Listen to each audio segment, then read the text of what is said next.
Hello my dear friends, you're in the Military Summary channel, and this video we're going to discuss the most important events that took place during the previous 12 hours. We have lots of very interesting updates, so let's start. And first we're going to talk about different articles and statements published by different media. Let's discuss and let's start with the United States of America. Ukraine is reselling US supplied weapons to Mexican drug cartels, journalist Tucker Carlson believes. A huge percentage, up to half of the weapons we sent them. And this is not my speculation, this is a fact. As for now, it's very difficult to understand whether this is a fact or not, because I'll remind you that several days ago, and not just several days ago, but since the beginning of the special military operation, Zelensky made lots of not very good statements about Tucker Carlson. Basically, he insulted him for several times. So maybe this is just a part of revenge, but maybe this is the reality, because I'll remind you that according to information we have, Donald Trump is going to make full audit of military help the US sent to Ukraine since the beginning of the special military operation. Another important thing, that the US will introduce a Lend-Lease law today that will allow Trump to send victorious weapons to Ukraine. That was stated by Republican congressmen. So we see that there are still a lot of people in the United States of America who wants to continue the special military operation and to war with Russia. Now let's discuss several important statements from Ukraine. For example, today Zelensky stated that serious people from Trump's team will come to Ukraine. According to him, the visit will take place this week before the Munich Security Conference. I'll remind you that Zelensky managed to buy the US help, US guarantees and US support for $500 billion, and we are talking about the minerals, rare minerals that Ukraine has, and everything will go to the United States of America in exchange for US help and support. So very interesting, and most likely people that are going to come to Ukraine and have a meeting with Zelensky will sign necessary papers. But there is one important problem that Ukraine has, and I'm not sure whether the US understand this or not, because Zelensky, according to Russia, is not a real president. Russia says that he doesn't have any legal power. So anyway, everything that Zelensky will sign with the United States of America will not be recognized by Russia. So if US wants to be 100% sure that they will continue to support Ukraine and they will have money back, they need to sign papers with somebody who is legitimate. Another important thing, Zelensky said that he plans to offer a special contract to people aged 18-25 years, promising $24,000 for a year of service. So it's around $2,000 per month. So I believe, and something tells me that in some Western countries, $24,000 is even less than 1 month's salary for, let's say, Western soldiers or something like this. And Zelensky wants to pay $24,000 for a year. And this is something like the beginning of the lowering of the age. Now people will probably sign contracts and receive money, but in a year this is going to be forced mobilization. Another important things are coming from Russia. Today the Minister of Foreign Affairs Lavrov made lots of interesting statements. Today Lavrov reported that only the complete and irreversible elimination of the root causes of the Ukrainian conflict can pave the way for its resolution. Russia is open to negotiations on Ukraine provided its legitimate interest and safeguarded, but not at the expense of other, as the minister emphasized. So according to him, Russia will continue the special military operation no matter what and no matter the losses and the price Russia is going to pay for this. Now let's discuss the situation on the ground, and first let's talk about Avdiivka fortified area. As you can see, we have adjusted the map in Russian favor. Today the Ukrainian sources published the video how the Ukrainians were attacking the positions of the armored forces of Ukraine in the central part of the settlement. As you can see, there are lots of episodes how Ukrainians were hunting the Russians, how the Ukrainians were attacking them, and based on this video we have adjusted the map in the Russian favor. So one of the episodes from this video was inside around this building. The Ukrainians were attacking this. So let's take a look at the map. For example, this is the situation by the end of the 10th of February, and this is the situation by the beginning of 11th of February. As you can see, the Russians currently control more than 50% of the settlement of Avdiivka. As for different pro-Russian resources, today they reported that 95% of the village is under control of Russian troops.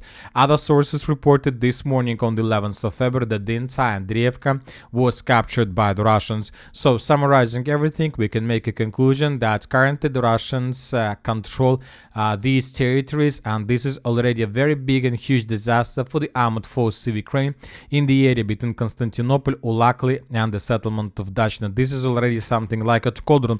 Obviously, this is already operational encirclement with very heavy losses for the Ukrainian side if they decide to evacuate their troops. Another important things are coming a little bit from the north. Today, different pro-Russian resources reported that the Russians improved their positions in the fields between the settlement of Yasenevo and the settlement of Avdiivka, and this is very important. This video we're going to talk a lot about logistic, and now you will understand in a minute. So the Russians, as you can see according to information, currently try to establish complete control over the road TO515 between Yasenevo and Avdiivka, and if the Russians are able to restore control over this road, if the Russians are able to destroy Ukrainian positions in this pocket, then the Russians will be able to create another logistic road between the city of Donetsk and the city of Pokrovsk, because currently the Russians have just one road, M30, that goes through the settlement of Selidovo, Gernyak, and Donetsk, and this is the only road that the Russians can have to supply and support their forces in this salient where the Ukrainians counterattacks every single day. But with this road, the Russians will be able to diverse their logistics to improve their positions and of course to reinforce their offensive operation in the Pokrovsk direction. Now let's discuss the situation about the Dnipro direction. Today, according to different sources, the Russians managed to improve their positions and to take under control several fields and 2 lines in the direction of the settlement of Preobrazhenka. Now let's discuss the situation on the line between the Udachne and Kotlina. As you can see, we have adjusted the map in Ukrainian favor based on the video that was published by the Russian side. In this video, we can see how the Ukrainian Max Pro was entering the settlement of Pishane. The Russians were controlling the movement and the progress of the armored vehicle of Ukraine, and at some point the Russians began bombing and attacking the Ukrainian positions. And the video doesn't have very good quality. But if we go back to map, you will see that the Ukrainians were moving from the city of Pokrovsk, and the Ukrainians entered this part of the city of Pishane where the Ukrainians were destroyed, where the Ukrainian vehicle was destroyed. And based on this video, we have adjusted the map in Ukrainian favor. This is the situation by the end of the 10th of February, and this is the situation by the beginning of the 11th of February. And some sources are saying that there is nothing to worry about when talking about this attack. Mainly, we can see this narrative from pro-Russian sources, but telling the truth, the situation for the Russians in this area is very critical. And I tried to analyze the situation, and I came to several conclusions about the current status of the Udachne-Kotlina salient. The Russians in December were advancing in this direction, and the Russians were showing us a very huge, very good speed. They were moving very fast. The Ukrainians didn't have any chances to stabilize the situation, but when the Russians in December took under control the railways between Kotlina and Udachne, the Russians stopped. And we had lots of questions why the Russians stopped, whether the Russians got exhausted, or maybe the Russians decided to stabilize the situation in this area and to change their focus in the Dnipro direction. So we had lots of questions why the Russians stopped. And when the Russians stopped, we discussed this lots of time, the Ukrainians began their counterattacks. And as a result of Ukrainian counterattacks, the Ukrainians managed to restore control over the settlement of Kotlina, at least over the southeastern part. And now we see that Ukrainians managed to restore control at least over 50% of the settlement of Pishane. And this is very important. The sources are saying that Ukrainians were trying to cut the salient to encircle the Russians or any other things, but it's not true. Today I will try to explain you what exactly is happening in this direction for your better understanding. And I'll remind you that a minute ago I told you that we are going to talk a lot about the logistic. Now let's take a look at this map and let's take a look at the geography and objects we have here. If we take a look at Pishane, and if we go in the southwestern direction from Pishane, we're gonna see that right after the settlement of Pishane, we can see a small water reservoir. It's Balkan Sazonova, or small lake, that goes further in the southwestern and then in the western direction towards the settlement by the name of Uspenovka, and then it goes even further towards the settlement of Nova Alexandrivka and further in the direction of Dnipro region. So as you can see, there is a water barrier, and I'll remind you that somewhere since the late December till now, the weather was very bad, and the Russians, and neither the Russians nor the Ukrainians were, let's say, conducting any offensive operations due to the weather and the quality of the surface. So if we take a look at this map from this perspective, when we added some water reservoirs, some water barriers, we let's try to find the roads. Let's try to find ways how the Russians can redeploy their forces, let's say from the mainland, from the area of Selidovo, in the direction of Kotlina and Udachne. If we take a look at this map, there are two ways how to bring forces in the northern direction that can be used for further progress in the area of Udachne, to encircle Pokrovsk, for any offensive operation. The first road goes through the settlement of Shevchenka. Let's take a look at the map. So let's add this road. So this is the road that goes from Selidovo through the settlement of Novotroitska. Then the road goes in the direction of Shevchenka, and then through Shevchenka it goes in the direction of the settlement of Pishane, and then from Pishane it goes in the direction of Vovkovo, and then from Vovkovo through the fields without any roads it goes to the settlement of Kotlina and the settlement of Udachne. So this is the first road that the Russians could use for supply and support their forces, and the second road goes from Novotroitska in the direction of Novovasilievka, then to Uspenovka, and then from Uspenovka to the north in the direction of the settlement by the name of Kotlina Udachne. So as you can see, to supply and support Russian offensive operation, the Russians can use just two roads to do this. And the thing is that one of the roads, when talking about the settlement of Uspenovka, is still under complete Ukraine control. And there are very heavy clashes, and I believe that almost every single day we got another report from pro-Russian, both from pro-Russian and pro-Ukrainian source, about the situation on the ground, that there are very heavy clashes. Nobody needed the Russians, no Ukrainians count their losses, because everybody understands if the Russians are able to take Uspenovka under complete control, they will create a stable logistic road to supply and support their forces on the line Udachne and Kotlina, and then the Russians will be able to continue advancing further in the northern direction with the purpose to outflank the city of Pokrovsk and basically to cut the Ukrainians there in Cauldron. Another road, as we discussed, goes through the settlement of Pishane.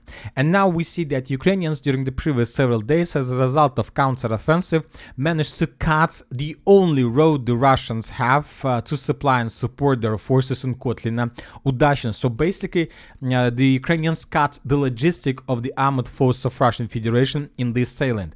Of course, it's very important to understand that the Russians let's talk about Russian soldiers. They don't have any problems, for example, to cross the river of Salona and let's say through the fields to go in the northern direction and to get this road. There is no problems to do this.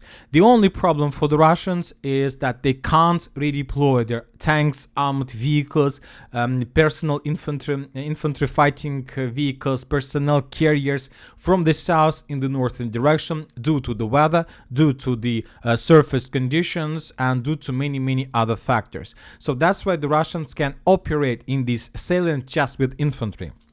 And if you, let's say, increase the numbers of updates, let's say since the beginning of December, you will not find even a single video from this area where you can find Russian tanks, Russian vehicles, Russian armored vehicles, heavy tanks in this area, because basically the Russians don't have possibilities to redeploy them from the south to the north. The Russians work in this area just with troops and infantry, and this is the most important. And the Russians were about to improve their logistics by taking Uspenovka and by taking Pishane, and if the Russians are able to restore control over Pishane and to move front line to the borders of Pokrovsk, let's say if the Russians are able to take everything until this line, and if the Russians are able to take everything, let's say, until this line from the west and from the east, then the Russians will be able to create at least two logistic roads, and then the Russians will be able to advance further in the direction of Sergeyevka. Without these two flanks operations, the Russians have no chances to move further in the north and the northwest with the purpose to outflank the city of Pokrovsk. The Ukrainians understand this perfectly, so that's why the Ukrainians are doing everything they can, but not to allow the Russians to secure the flanks and to secure the logistic roads. And most likely the Ukrainians will do everything they have, but not to allow the Russians to get these positions. So this is the situation. I hope now we understand better the current status and the current situation in the area of Pokrovsk. Now let's move further and let's discuss the situation in the Sudzha direction, where we also got lots of very important updates. According to information we have, during the previous nights, the Russians managed to improve their positions in the northern part of Sverdlikova. And now this is, for example, the map by the end of the 9th of February. The Russians just answered, according to different pro-Russian resources, by the end of of the 10th of February, the Russians managed to improve their positions, and by the beginning of 11th of February, the Russians managed to improve their positions once again a little bit according to different neutral mappers. So most likely the Ukrainians are going to lose the village of Sverdlika in the very near future.